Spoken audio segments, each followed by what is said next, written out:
Que la paix, la miséricorde et les bénédictions d'Allah soient sur vous. Assalamu alaikum wa rahmatullahi wa barakatuh. Aujourd'hui, nous allons parler de la gratitude, le fait d'être reconnaissant envers les bienfaits d'Allah Azzawajal. Et on va voir justement, Allah nous dit dans le Coran, si nous sommes reconnaissants, Allah nous accordera des eaux, des cultures, des pousses. Une autre fois, il est dit, si vous êtes reconnaissant, j'augmenterai mes bienfaits sur vous. On a un hadith également de notre prophète qui nous dit que normalement chaque jour nous devrions être reconnaissants 360 fois pour les 360 articulations que nous avons. Donc dès que nous réveillons, Inch'Allah, que nous pouvons nous lever, nous devons remercier Allah Azzawajal, Inch'Allah, pour tout ce qu'il nous donne.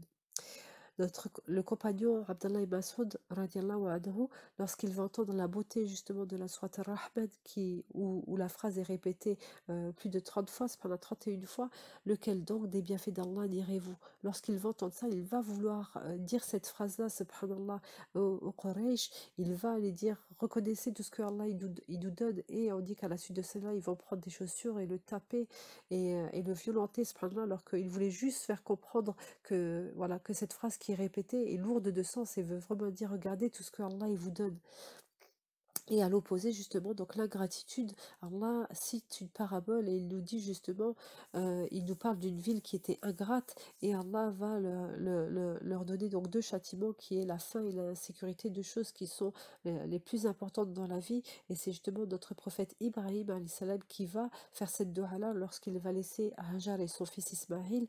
Il va faire une dua, il va demander Ya Allah, fais de cet endroit-là une ville de sécurité et attribue donc des fruits. On voit cette notion de sécurité et de nourriture qui sont les choses primaires, les choses fondamentales de la vie.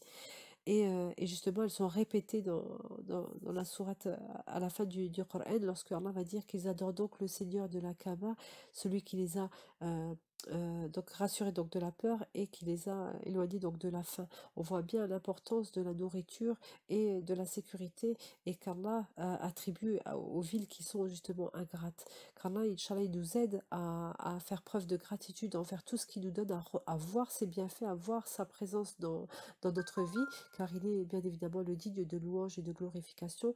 Qu'Allah il nous aide à le remercier, à le louer, et Inch'Allah à l'adorer de la meilleure des manières. Allahumma a'inni ala dhikrika wa shukrika wa husni ibadatik. Assalamu alaikum wa rahmatullahi wa barakatuh.